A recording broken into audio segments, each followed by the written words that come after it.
Hello and welcome to the fourth episode of Mai Ling Speaks.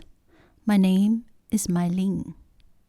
Mai Ling Speaks is a series of online interviews and presentations connecting the active voices from around the world that are dealing with the current escalation of anti-Asian xenophobia triggered by the outbreak of COVID-19.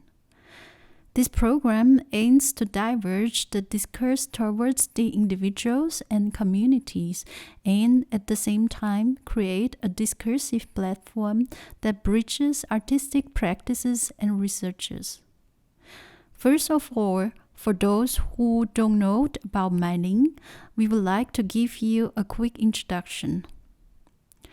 Mai Ling is an association and artist collective that connects through the commonality of having various Asian diasporic histories, mostly in German-speaking countries, as we are based in Vienna. We go by the name Mai Ling as a political and representative gesture to raise our multiple voices against racism and sexism towards Asian, especially women, since anyone can be Mai Ling. We started this online series Mai Ling Speaks in response to escalating incidents of racist abuse, violent attacks, and overt prejudice against people of Asian heritage, or those who appear so to others due to the global pandemic. In the first episode, we had an online interview with New York-based artist Kenneth Tam. He talked about his initiative We Are Not COVID, which shares different experiences of anti-Asian incidents related to COVID-19. In the second episode, we invited three co-founders of Corientation, a Berlin-based post-migrant self-organized group to talk about their works in strengthening their culture and political self-representation. In the third episode, we reflected the history and solidarity with the people of color following the uprising of the Black Lives Matter movements with two guests, Miwa Negoro and Xiang Zairong. They have worked on social and racial and discriminal categorization of yellow people, Asians, and East Asians, constructed through colonial and white supremacist endeavors.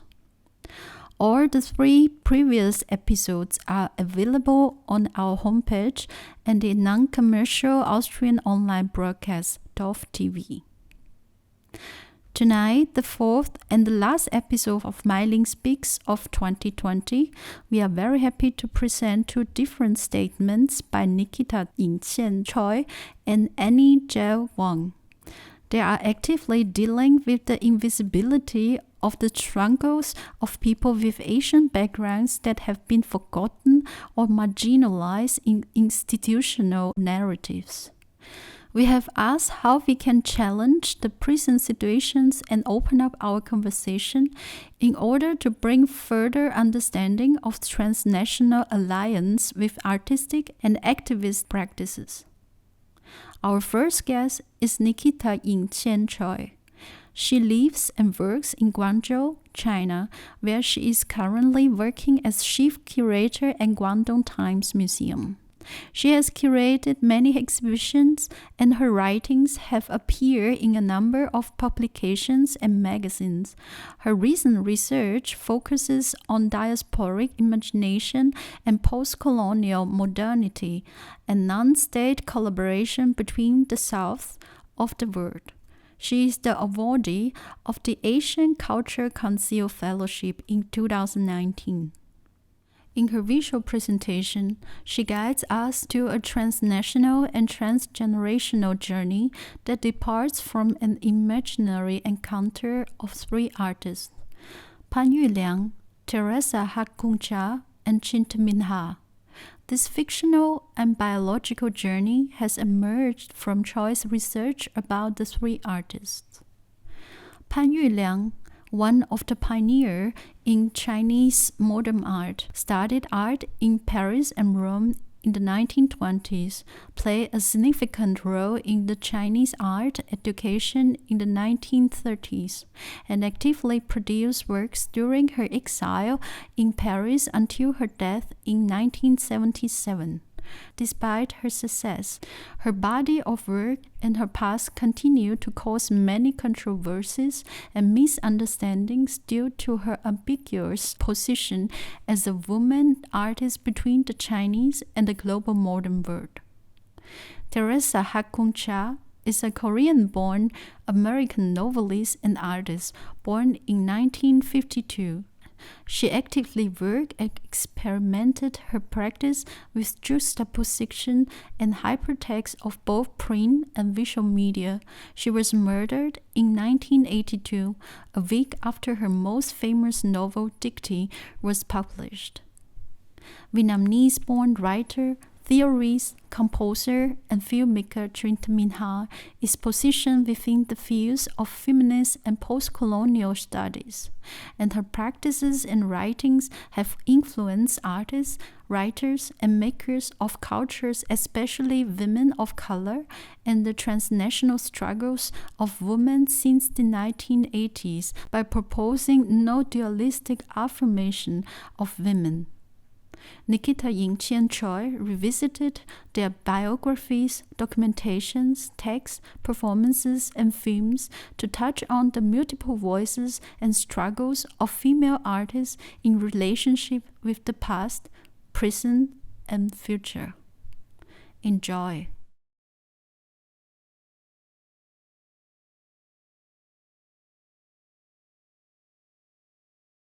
I was made to believe. We who write also dance, yet no dancer writes the way we write. No writer ever dances the way we dance. Teresa was bending over to pick up a piece of paper lying on the grass. The daylight was disappearing, and she could barely read the lines.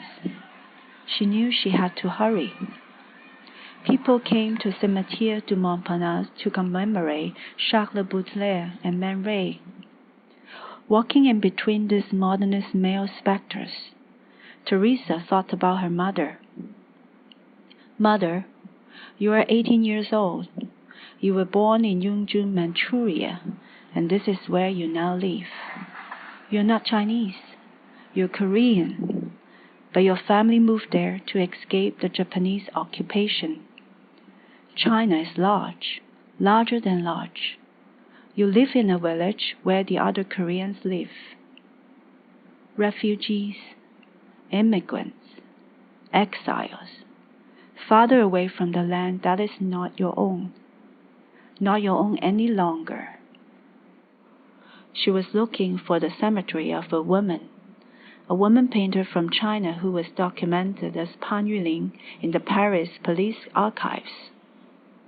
After reading aloud the verses, she looked up and saw Pan Yuling, 1899 to 1977, inscribed on one of the headstones. Here you are. I hope you will like it. Teresa burned the paper and watched the verses turn into ashes. 你在这里干什么? She turned around and saw a woman standing stiffly in a dark changshan.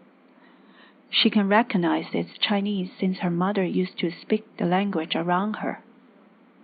Gievu? Teresa responded with startle.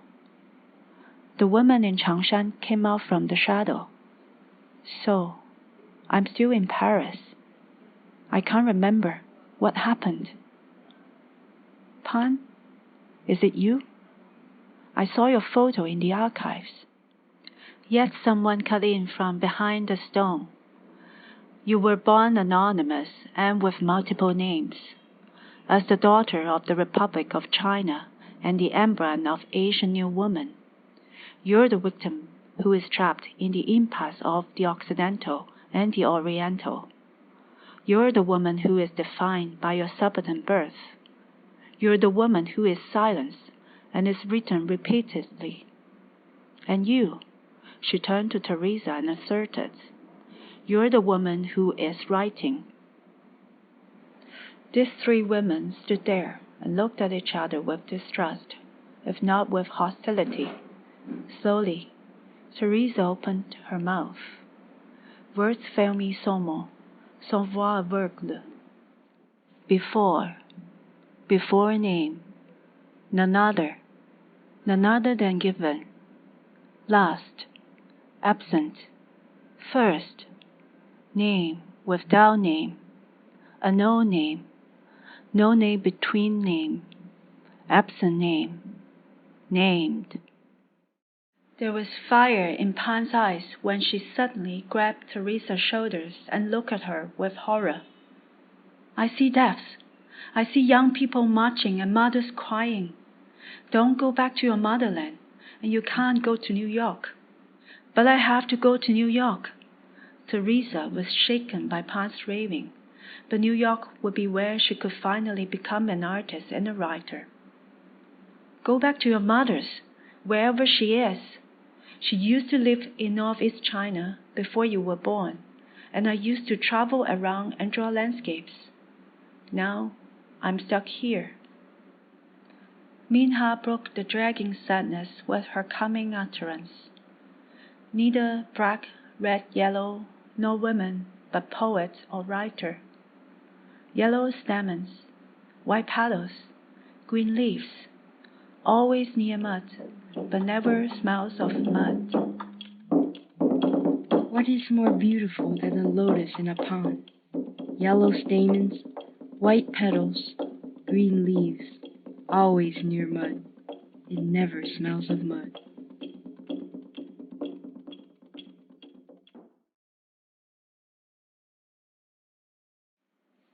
Pan wept in darkness, and the invasion of the evening awakened sorrow and fear between the three of them. They held their hands and chanted together. Not gone, not yet. Not gone, no yet. A few remaining, a few remaining moments. Moments, it should be as good. It should be as good as gone. Good as gone. Gone, but still remaining moments. Moments yet. Still remaining moments yet. Wait.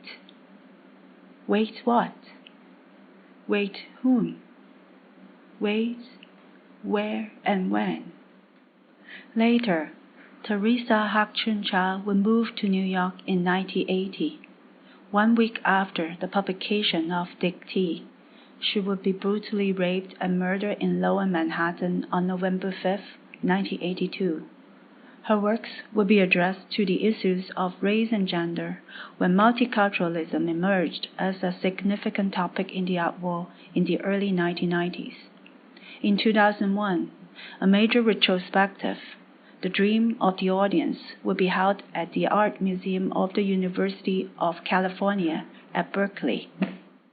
And Chin Minha would contribute an essay in the exhibition catalog and talked about her moving encounter with Charles Dick T in her keynote. How, when, where, with whom, and with what, for example. Pan Yuliang would finally return home in 1984 with her estate of over 4,000 paintings shipped back to Anhui Provincial Museum by the Chinese government. People will recount her stories and reconstruct her persona in newspaper, novels, TV dramas, and films. She would be known by most Chinese as the woman painter who pioneered in nude painting.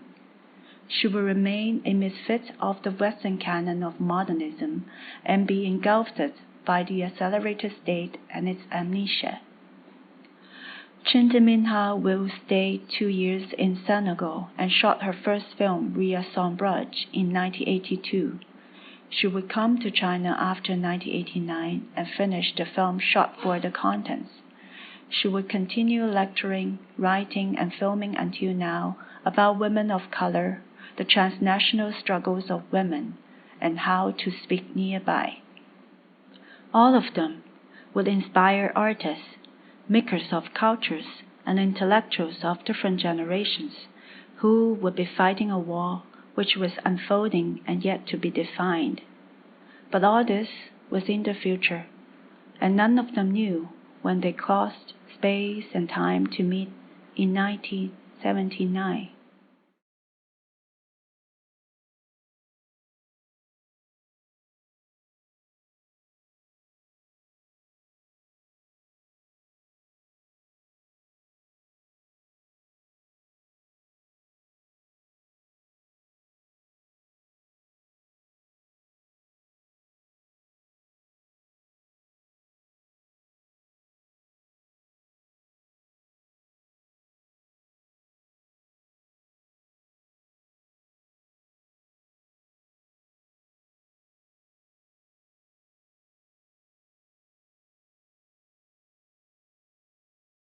Welcome back.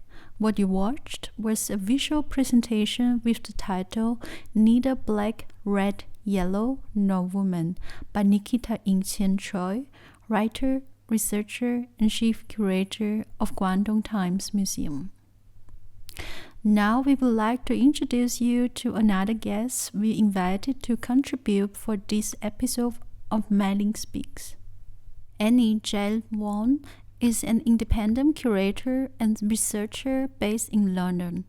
In 2012, she founded a curatorial initiative, Something Human, that presented projects exploring movement across borders in the UK, Europe, and Asia, which led to further projects and collaborations exploring artistic practices and archives, as well as live performance and public program.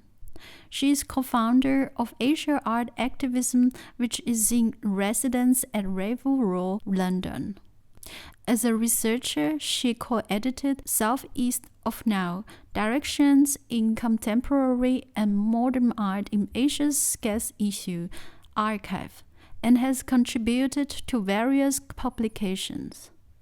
In her audio broadcast, she talks about how she co-founded Asia-Art-Activism and how they are developing activities and cross-disciplinary networks investigating Asia, art, and activism in the UK and internationally through workshop, research, dialogue, and collective works. She also reflected on how Asia and art activism had impacted on the art scenes in the UK and responded to the current global pandemic and restricted conditions in order to see the possibility to form and keep the community. She recorded her presentation in August under quarantine in Singapore after her travel from Japan. Currently, Asian Art Activism has upcoming online events, so please also visit their website to get to know more about their future program. Enjoy. Hello, my name is Jael Kwan. I'm one of the co-founders of Asia-Art-Activism. I'm also an independent curator, writer, researcher, and educator. Usually based in the UK, but I work also between the UK, Europe, and Asia. I'm currently in Singapore doing my quarantine, and so here is where I am sort of beaming out to you via this broadcast. Thank you so much for the invitation to contribute to Mai Ling. And today I'm going to talk a little bit about Asia-Art-Activism, how it came about, our activities, and some thoughts and reflections on how the community in which we work have been changing and developing, and also some thoughts with reflection to the pandemic inevitably, and also some of the repercussions for the Asian community that's come out of that. So just to backtrack first, what is Asia-Art-Activism? Asia-Art-Activism is a research network that is interdisciplinary and intergenerational. There was a kind of decision at first whether it was a network or a collective, and I suppose it speaks to the fact that when we first began the project, we weren't actually sure what the formation should be. And collectives are quite a kind of loaded term. They have certain methodologies of working, and certainly for various collectives they write manifestos, and for us we didn't really feel that we were at that stage. When I say us, this is with reference to Junlin Go, the other co-founder. So how it all began was that, I suppose you could say that it was kind of, there's a certain synchronicity to it. 10 years ago, Jun and I met at a dinner party given by a friend, and I remember very distinctly that dinner party we were taught how to make wontons, and we then ate the wontons. And then Junlin had moved away to Bristol for another job, so it was only 10 years later that we actually were reunited and met again in London. And we talked about the work that we've been doing, and also, this kind of parallel experiences that we've had, myself being a Singapore national based in the UK and herself being Malaysian, being based in the UK. And we talked about what that meant in terms of being people of color, of that particular positionality of Southeast Asian identity as well, living and working in the UK. And interestingly also, I had spent that period, 10 years, focusing and developing my work as a curator and researcher in contemporary art, especially looking at the works from Southeast Asia and also live art. And Junlin was working as a producer of a live art festival, but at the same time her work had kind of developed in the direction of becoming an activist. She'd been working with a Syrian activist group in Bristol, and we began to speak about how we were learning so much about various narratives and trajectories of Southeast Asian artists and also Asian activists in the UK. And we were talking about how, it was not always easy to identify who these people were. And we knew, shamefully, very little of what kind of lineage we were working in. And yet we've also found that there was a kind of natural intersection between art and activism, both being very concerned with the public sphere and public consciousness. So these sort of words were being sort of thrown about between us, Asia, art, activism. And coincidentally at the time, in 2018, Raven Row, which is an independent arts organization and gallery in London, had issued an open call, a very unusual open call that invited collectives or groups, new or newly established or old, to apply for spaces within their gallery space. For that I feel this open call was really quite radical, because space is such a premium in London for most collectives, and especially those of, say, marginal identities. Being able to operate in space requires a lot of work in building partnerships. Being able to acquire space is also incredibly rare. So when this opportunity came up, we were definitely like, let's apply. I mean, we knew we wanted to do something. This will be the good push for us to actually make something happen and apply for this. So we got together an application that really sort of suddenly crystallized some of the key questions that had arisen through our conversations, and we applied for it. And of course it was amazing that because there were many applications, and we were one of those that were chosen in the end. And in that sense, the coming together of all those things within a couple of months, saw the birth of Asia-Art-Activism as it now exists. What does Asia-Art-Activism do?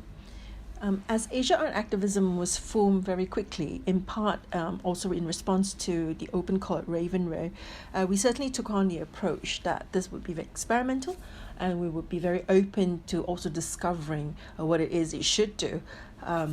However, because we were very aware that the lease at Raven Row was only a year, and the gift of space is such a rarity, we did sort of go into overdrive for the first 6 months, where we programmed quite a lot for our public program. And this programming, in a way, you could say it's a bit more conventional. We had artist presentations, curatorial presentations, open crits. There were 2 mini festivals, which included performances, screenings, panel talks, round tables, and so on. So in terms of I guess the sort of normal artistic programming, we certainly did a lot of that within the first 6 months. In addition, we also thought that we would like to share space. Space, as it turns out, is actually very political in London. Who gets to be where, who has access, and therefore creates a sense of entitlement and the possibility of doing something. It's all wrapped up in a sense of agency, which is actually quite rare when you think about groups of POC practitioners or marginalized groups. It takes a long time to build those partnerships to access space. So we certainly tried to utilize the space as much as we could do. And recognizing that it's political, we also then offered quite a few research residencies, in which case we just basically invited a resident researcher to join the program, and we would give them a key and give them access to the studio and the event space, to carry out activities as would be fitting to their research or their particular artistic projects. Alongside that, I think then we also began later on in the year a series of workshops. And these workshops were designed around sharing knowledge. I think one of the things that came up in conversation between Junlin and myself was how little we actually knew of the older narratives of South or East or Southeast Asian artistic practices or activistic practices in the UK. We were very unaware in a way of the pathways that had been taken before us, and also that this wasn't being taught at universities, wasn't being readily accessible in terms of other types of institutional programming. So we had also a series of workshops where we brought together cultural leaders to share from their perspectives, whether it was from a legal perspective or the work of Bengali activists and so on, to try to map out a timeline to show what various cultural activities that did feature Asian communities or Asian activists. And so this timeline began to be fleshed out, which was quite exciting, but it also showed holes of knowledge, or holes, where perhaps more digging would be required into archives. But also it allowed us to start to form an overview of the different proximities between the activities and how they might actually be interrelated. Another, I think there was this growing sense of how bringing together migrant and diaspora bodies was actually immensely political, even if we had done it quite intuitively by forming the network. One of the projects that AA did was a live art program that was in response to Hamad Nasser's exhibition at the Manchester Art Gallery, Speech Acts. And Speech Acts, I think was a very bold exhibition that basically brought together the works of significant English but also diaspora and migrant artists in a way that almost challenged the narrative of what is allowed to be described as British art. And so with 3 AA artists, we created performances in response to that and also took up space in the gallery. And certainly the space of the institution, we start to recognize, what bodies are being represented, what bodies aren't. And so even the gesture of bringing together Asian, migrant, and diaspora bodies occupying space is itself performing a kind of solidarity, a kind of presence, and therefore, of course, opens up questions like, when these bodies come together, what are the needs? What are the urgencies? And this gives rise to even more engagement with various communities in which our members are part of. Another interesting aspect that changed the work that we did was that we started to discover that apart from public-facing activities that we were organizing, there was such a desire for, I guess, what you might call more informal social activities. These activities that are not centered on necessarily producing art or producing art events.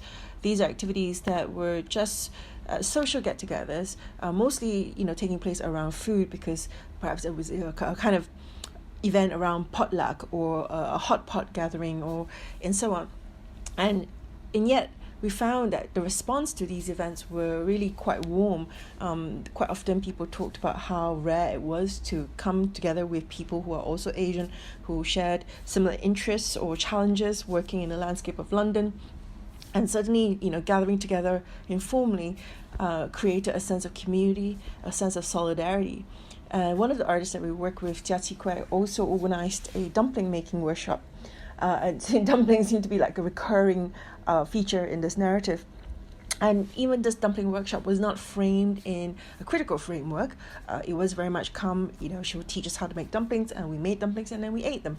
But along the way, there were interesting conversations about living and working and the challenges of practice, identity, and so on. And, so looking back also, the shift of, in a way, emphasis on what kind of activities also could be reflective of how this organization of people started to relate quite differently. In a way, towards the latter part of the year, there was a stronger sense of community. And certainly, we started to raise questions around what does it mean to collectivize? What does it mean to work together in this space? And how do we, in a way, hold all the contradictions that are required for a community?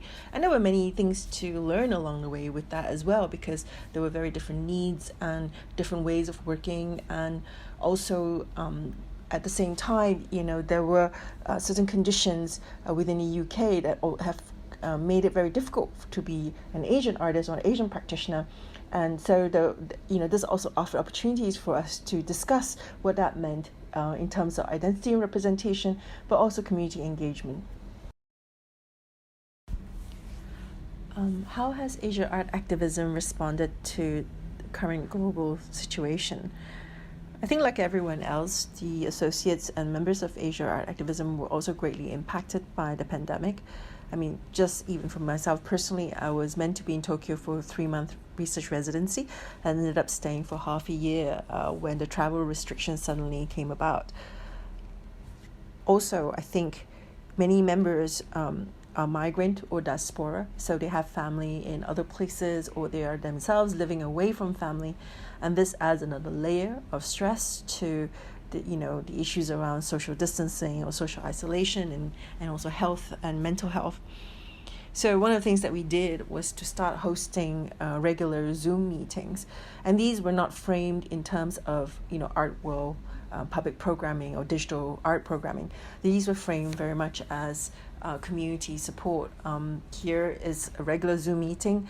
Come as you are. If you wish to speak or put your video on, you may do so. If you choose not to, that's okay. We're just holding that space.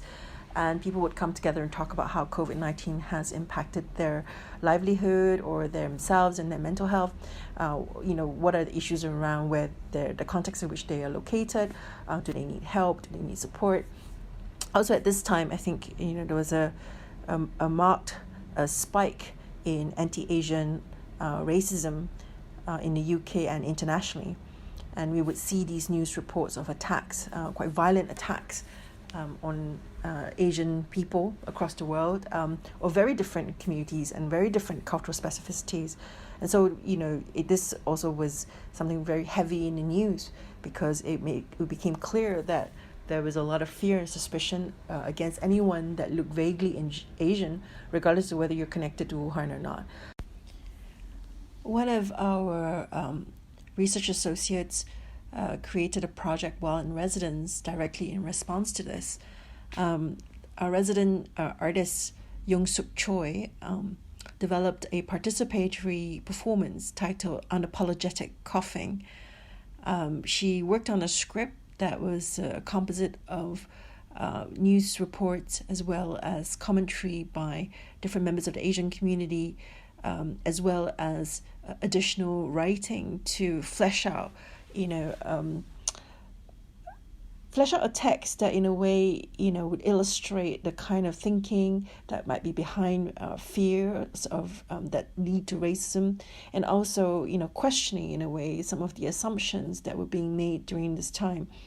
And I think she then invited people into a space together to wear these sort of, I suppose they're really coveralls in a kind of translucent material, and then wear the surgical mask, and then together they would read this. And I suppose the question around the performance is really about, the sense of fear, for Asian people to cough or to sneeze in public, because everyone then casts a sort of, a critical eye on you, gives you a pretty bad side eye, like, have you got it? Like, should you not be coughing?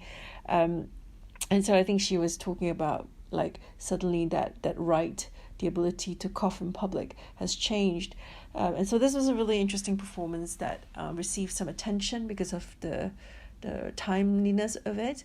And I believe Young-suk is currently expanding on the work, developing it into a trilogy work. But I think it's in some sense, I think we were very well positioned to bring this work and to support this work, because we had the space in London to do it, but also because very much amongst our community we were in conversation in real time, as it were, as all these incidents unfolded, and certainly everyone was contributing their thoughts and sharing news articles, because we were also learning along the way what is our response, what should our response be. And at this time, Asia-Art-Activism also led in the development of a public statement against the racialization of language used in terms of the coronavirus. And this was a statement that was then sent out to various partner organizations that also signed and made public, because we felt it was important to make this statement, I think, to say, no, actually, that is not quite right. The language needs to be much more conscientious, the way it's wielded in the public sector by politicians and educators, and also how it then filters down to everyday language, because it does in part contribute greatly to, I think, how people perceive the virus, how they perceive Asian people, and how that impacts on violence and racism against the community. As a result, I think one thing that we did learn was that the Asian community is transnational, and we are bonded by our current experiences, even though there are very specific contexts in which we live and work across the UK or Europe or internationally. So currently, one of the things that we're doing, Asia-Art-Activism led an application, and we were successful in getting a grant from the European Cultural Foundation. So we'll be working together with another 7 grassroots collectors of Asian practitioners from various sites in Europe. And together we hope to create and collate a toolkit of different types of resources that might be relevant to building an Asian community. So this might reference, I guess, anti-racist strategies. This might have texts or workshops with regards to community building and sustainability and so on.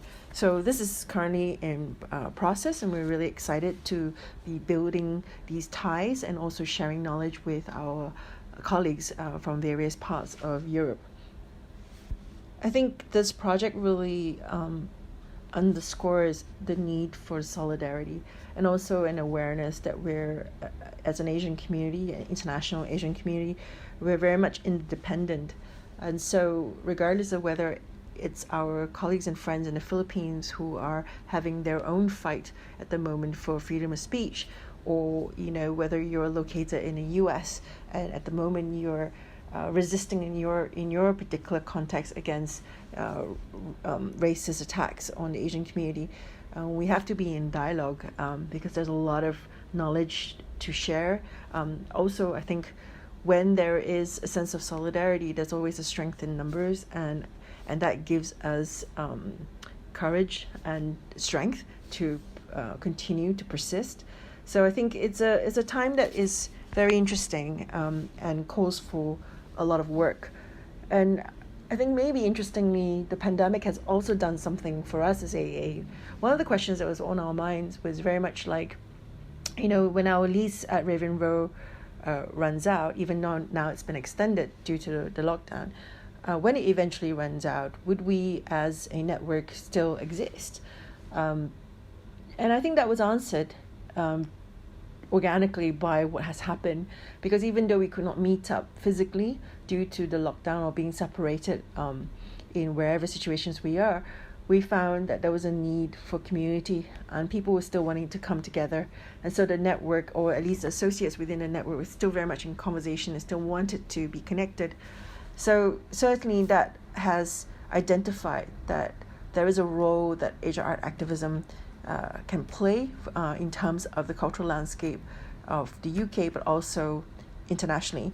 And so we're excited to work on this toolkit right now, and also in thinking ahead, like what else can we work with our other collaborators internationally to do in terms of thinking about Asian narratives. And I think this goes back to, in a way, one of the other third aspects of Asia-Activism. I think the question of Asia has always been incredibly complex, and the word Asia has so many connotations with it. Some more positive, some very problematic. And I think by working with colleagues internationally, we're questioning, in a way, what this Asia is that is in the imaginary. And sometimes this space that it occupies in public consciousness can be weaponized, as it has done in political rhetoric.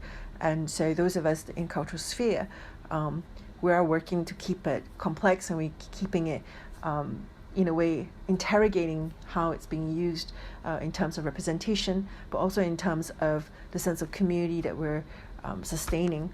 So I think, there's a lot of work to be done, and that's exciting in a way, I think, to see that. And we're happy to contribute towards how things are being developed internationally. Welcome back.